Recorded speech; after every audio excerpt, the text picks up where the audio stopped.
നമസ്കാരം.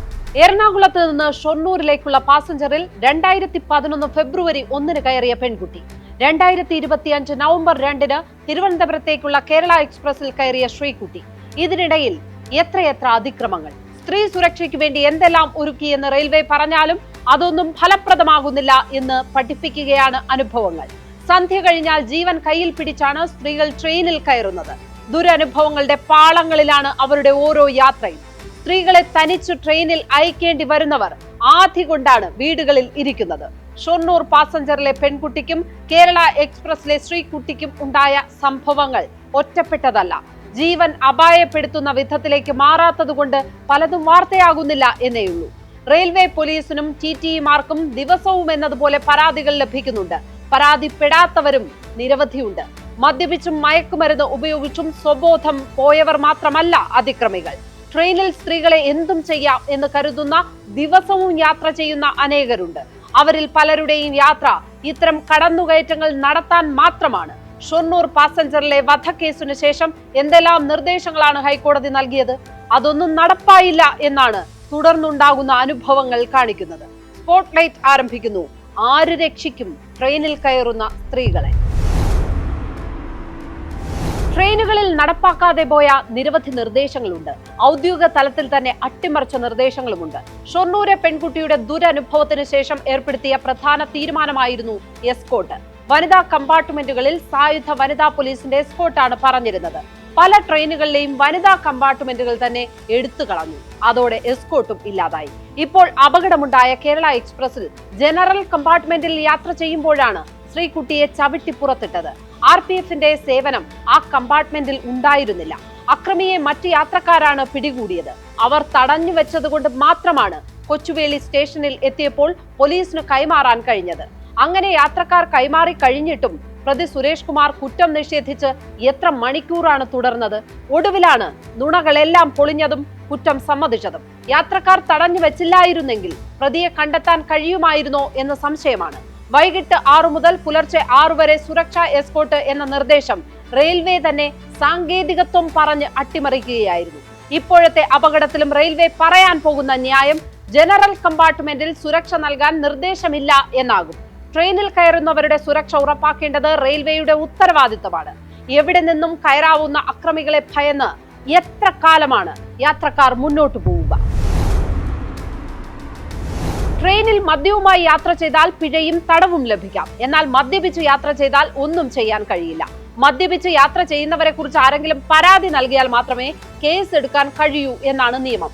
മദ്യപിച്ച് സ്വബോധമില്ലാതെ ട്രെയിനിൽ കയറുന്ന പലരും നടത്തുന്ന അതിക്രമങ്ങൾ തടയാൻ കഴിയാത്തത് ഇക്കാരണത്താലാണ്. വ്യക്തി സ്വാതന്ത്ര്യവും സുരക്ഷയും തമ്മിലുള്ള ഈ നേർത്ത അതിർവരമ്പാണ് പ്രശ്നങ്ങൾ സൃഷ്ടിക്കുന്നത്. മദ്യപിച്ച് യാത്ര ചെയ്തു എന്നതുകൊണ്ട് കേസ് എടുക്കാൻ കഴിയില്ല എന്ന ആനുകൂല്യമാണ് അക്രമികൾക്ക് വളം വയ്ക്കുന്നത്. മദ്യവുമായി യാത്ര ചെയ്യാൻ കഴിയില്ല എന്നാണ് നിയമം എങ്കിലും കമ്പാർട്ട്മെന്റുകളിൽ ഇരുന്ന് മദ്യപിക്കുന്നവർ കുറവല്ല എന്നതാണ് സത്യം. പക്ഷേ ഷൊർണൂർ പാസഞ്ചറിലെ പെൺകുട്ടിക്കും ശ്രീകുട്ടിക്കും ഉണ്ടായതുപോലുള്ള അനുഭവങ്ങളിൽ മദ്യമല്ല വില്ലൻ. മദ്യം അവരുടെ ഉത്തേജനം മാത്രമാണ്. തനി ക്രിമിനൽ മനസ്സുള്ളവർക്ക് മാത്രം ചെയ്യാൻ കഴിയുന്നതാണ് രണ്ട് അതിക്രമവും. ഗോവിന്ദച്ചാമി എത്രമാത്രം വലിയ ക്രിമിനൽ ആണെന്ന് 14 വർഷം കഴിഞ്ഞുള്ള ജയിൽ ചാട്ടത്തിൽ നിന്ന് വരെ തെളിഞ്ഞു.